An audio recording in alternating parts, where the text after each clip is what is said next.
साथियों, आप जानते हैं कि भारत के इंसानों को वर्णों में बांटकर उनको सीमित हक अधिकार दिए गए हैं और उसके तहत जो भारत का बहुजन मूल निवासी समाज है यानी SC ST OBC के लोग हैं, उनको शूद्र और अतिशूद्र की कैटेगरी में डालकर इस मुल्क के अंदर रखा गया है।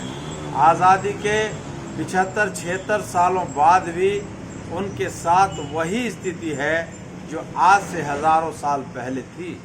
यदि आप भारत के हज़ारों साल पहले इतिहास को उठाकर देखेंगे, जिसको आज हम चमार और भंगी या अदर बैकवर्ड क्लासेस के लोग कहते हैं, इनकी यदि हिस्ट्री आप पढ़ोगे तो आपको पता चलेगा कि ये भारत के राजे महाराजे थे और जो आज SC ST OBC के लोग हैं, इनके पुरखे कभी इस देश के मालिक हुआ करते थे।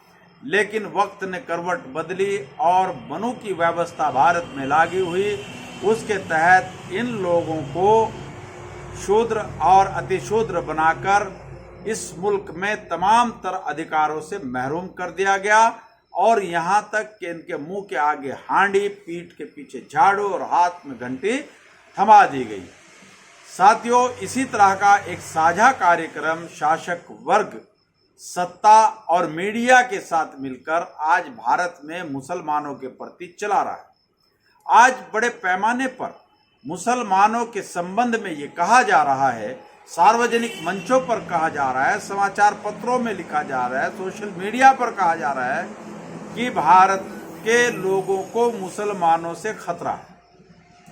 साथियों, आप जानते हैं कि संविधान लागू होने के बाद भारत में लोकतंत्र स्थापित हो गया था और लोकतंत्र 4 पिलर पर खड़ा है। पहला विधायिका, कार्यपालिका, न्यायपालिका और मीडिया। अब जो लोग मुसलमानों के संबंध में यह प्रचार प्रसार कर रहे हैं कि मुसलमानों से इस देश के हिंदुओं को खतरा है, यह थोड़ा सा आप समझने का प्रयास करें कि भारत के जो लोकतंत्र के 4 पिलर हैं, उनमें पहला पिलर विधायिका है, जहां कानून बनता है।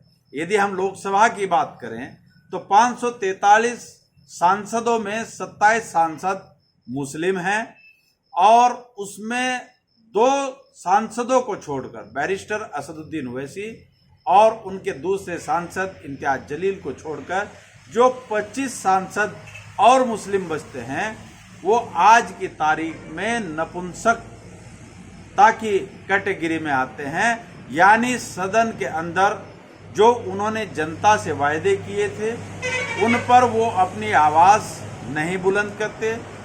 वो सरकार के किसी ऐसे कानून का विरोध नहीं करते जो कानून जनता के खिलाफ बनाया गया है। वो कोई ऐसा नया कानून पटल पर नहीं रखते जिससे जनता और देश का भला हो। वो सिर्फ वहाँ नदी नालों की, सड़कों की और पुलों की या इस तरह की बातें करके अपनी इतिश्री कर लेते हैं। वहाँ पर जहाँ कानून बनाया जाता है, मुसलमानों का कोई बहुमत नहीं, वहाँ पर एक तरफा कानून बनाए जाते हैं। उसके उदाहरण आपने देखा होगा कि पिछले दिनों जो 3 कृषि कानून बनाए गए थे, तकरीबन 13 महीने तक किसान धरने पर बैठे रहे। 750 किसानों ने अपनी शहादत दी और उससे पहले नागरिकता संशोधन कानून, ट्रिपल तलाक कानून, GST, पता नहीं कितने ऐसे कानून हैं जो देश के नागरिकों की जनभावना के खिलाफ जाकर तानाशाही के रवैये पर बनाए गए हैं। वहां पर मुसलमानों का कोई अस्तित्व नहीं है, इसलिए पार्लियामेंट में लोगों को मुसलमानों से कोई खतरा नहीं है। उसके बाद जो कानून विधायिका बनाती है वो कार्यपालिका में जाते हैं, यानी जो व्यवस्था है, ब्यूरोक्रेसी है, वहां पर मुसलमानों की संख्या आज की तारीख में 1.23% है। अब आप अंदाजा लगा सकते हैं कि 1.23% के लोग इस देश कार्यपालिका में कैसे खतरा बन सकते हैं। कार्यपालिका के बाद न्यायपालिका आती है, जहां विधायिका द्वारा बनाए गए कानून कार्यपालिका में जाते हैं। कार्यपालिका में जब वो लागू होते हैं, उन पर जो विवाद पैदा होता है, इस विवाद के निपटारे के लिए न्यायपालिका जाया जाता है और न्यायपालिका में एक तरफा एक ही जाति का नियंत्रण है। वहां पर क्रिश्चियन नहीं है, सिख नहीं है, आदिवासी नहीं है, जाट नहीं है, गुज्जर नहीं है, दलित समाज के लोग नहीं है, ठाकुर नहीं है, लिंगायत नहीं है। वहां पर एक ही जाति का 99% कब्जा है और वहां पर जो शासक वर्ग चाहता है, जो सत्ता चाहती है, कुछ मामलों को छोड़कर वही फैसले न्यायपालिका से आते हैं। उदाहरण के तौर पर जब बाबरी मस्जिद का फैसला आया तो तत्कालीन सुप्रीम कोर्ट के चीफ जस्टिस रंजन गोगोई ने कहा कि एसआईटी की रिपोर्ट कहती है कि मंदिर तोड़कर मस्जिद नहीं बनाई गई। जस्टिस रंजन गोगोई अपने फैसले में लिखते हैं कि 6 दिसंबर 1992 को मस्जिद तोड़कर आपराधिक षड्यंत्र किया गया। जस्टिस रंजन गोगोई कहते हैं कि सन 1949 में बाबरी मस्जिद के अंदर जबरन मूर्तियां रखी गई, लेकिन इसके बावजूद चीफ जस्टिस कहते हैं कि श्री राम यहीं पैदा हुए और यही राम की जन्मस्थली है। यानी वो आस्था के बेस पर, वो संविधान को पढ़कर नहीं, कायदे कानून को देखकर नहीं, अधिकतर मामलों में आस्था के बेस पर फैसले देते हैं। वहां पर भी हमारा कोई खास अस्तित्व नहीं है। इसलिए विधायिका, कार्यपालिका, न्यायपालिका के बाद चौथा स्तंभ मीडिया आता है। मीडिया के बारे में मैं आपको ज़्यादा नहीं बताऊंगा, क्योंकि भारत में आज की तारीख में जो शासक वर्ग के गलत मंसूबे हैं, उनको अगर कोई अमली जामा इस मुल्क के अंदर पहनाने का काम कर रहा है, वो भ्रम और पाखंडवाद को फैलाकर वर्ग विशेष को टारगेट करके उसके खिलाफ अगर कोई काम योजनाबद्ध तरीके से कर रहा है तो गोदी मीडिया के लोग हैं। गोदी मीडिया के अलावा भारत के अंदर मुसलमानों का, सिखों का, क्रिश्चियनों का, जाट गुज्जर का, सैनी शाक्य मौर्य का, ठाकुर का और लिंगायत का, इनका कोई अपना बड़ा समाचार पत्र नहीं है, कोई टीवी चैनल इन लोगों के पास नहीं है। 4 उर्दू के बड़े अखबार इस मुल्क में छपते हैं। सबसे पहला उर्दू राष्ट्रीय सहारा, जिसका मालिक सुब्रतो राय, जात उसकी ब्राह्मण है। कौमी आवाज़ उर्दू का बड़ा अखबार छपता है, मालिक जनार्दन द्विवेदी है, कास्ट उनकी ब्राह्मण है। उसके बाद हिंद समाचार छपता है, उसके लाला जगत नारायण उनकी नस्लें उसके वो हैं जो कास्ट ब्राह्मण है। और एक बहुत बड़ा अखबार इस मुल्क में उर्दू का छपता है, इनकलाब, उसके मालिक दैनिक जागरण वाले धीरेन्द्र अग्रवाल, मोहन अग्रवाल हैं। यानी हिंदी और गोदी मीडिया को छोड़िए, उर्दू के 4 बड़े जो समाचार पत्र हैं उन पर वो भी इन्हीं लोगों के छपते हैं। लेकिन ये सारे मिलकर एक प्रोपगंडा भारत के अंदर करते हैं कि भारत को मुसलमानों से खतरा है। अब भारत में मुसलमान निहत्ता है, विधायिका में नहीं, कार्यपालिका में नहीं, न्यायपालिका में नहीं और मीडिया में नहीं, सेना और फौज में नहीं।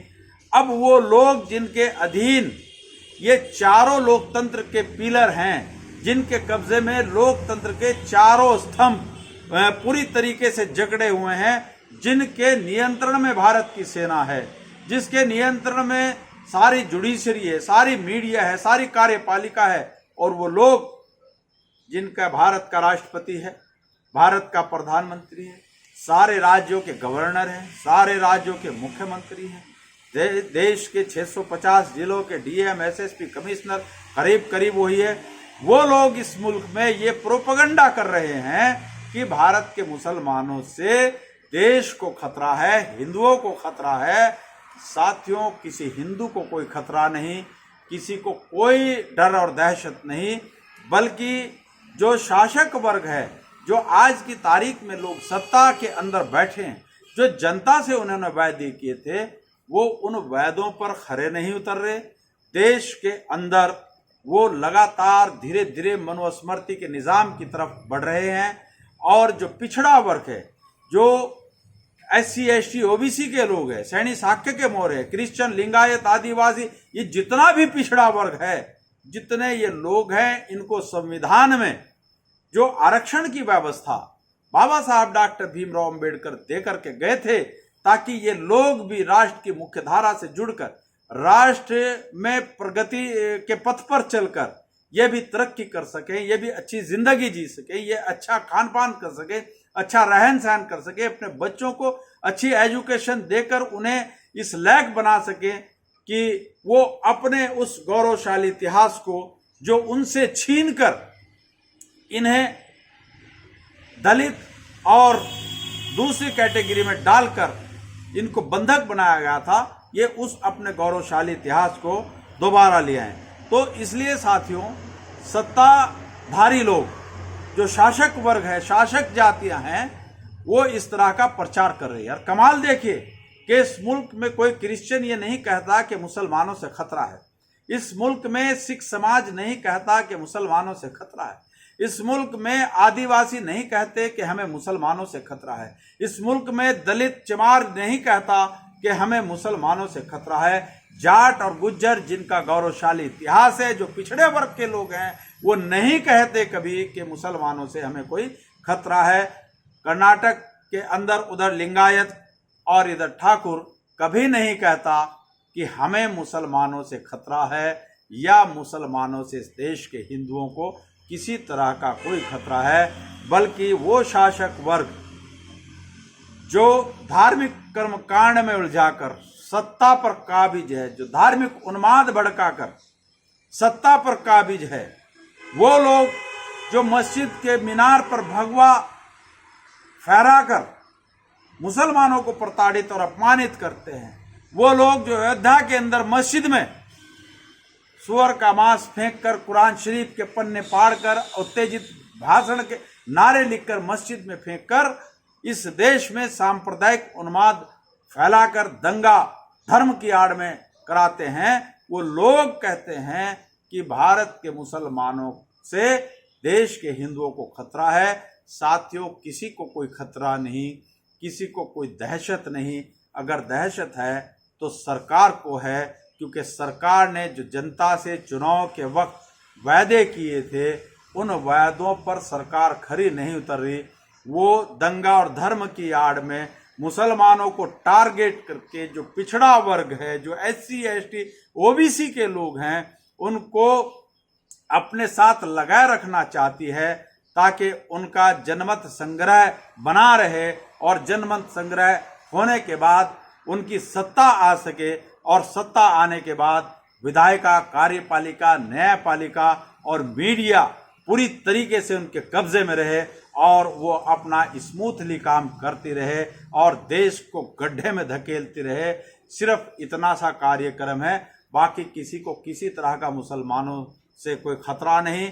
हम तो कहते हैं कि जब आप संविधान की सौगंध खाकर संवैधानिक पदों पर बैठते हैं, तो बाबा साहब डॉक्टर भीमराव अंबेडकर ने जो संविधान में व्यवस्था दी थी, समानता, स्वतंत्रता, न्याय और बंधुता, यदि आप ईमानदार हैं, आप पक्के राम के भक्त हैं, तो आप ईमानदारी के साथ इस व्यवस्था को जो कॉन्स्टिट्यूशन के प्रियम्बल की पहली लाइन में दी गई है, इसको आप ईमानदारी से लागू कर दे, फिर किसी को किसी से कोई खतरा नहीं होगा। सबको समान अधिकार होंगे, समान रूप से लोग अपना जीवन यापन करेंगे, एक दूसरे को कोई खतरा नहीं होगा। लेकिन सरकार ऐसा करना नहीं चाहती। वो दंगा और धर्म की आड़ में सांप्रदायिक उन्माद पैदा करके सत्ता पर बने रहना चाहती है, ताकि ये चारों लोकतंत्र के पिलर उसके गुलाम बनकर रहें। बस सरकार की इतनी सी मंशा है, इसके अलावा कुछ भी नहीं है। साथियों, आपने मेरी बात को ध्यानपूर्वक सुना, उसके लिए आपका बहुत बहुत धन्यवाद। और साथ ही आपसे दरख्वास्त कि आप पूरी वीडियो सुनकर अपनी राय कमेंट्स बॉक्स में कमेंट्स देकर ज़रूर बताएं। जय मूल निवासी, जय संविधान, खुदा हाफिज।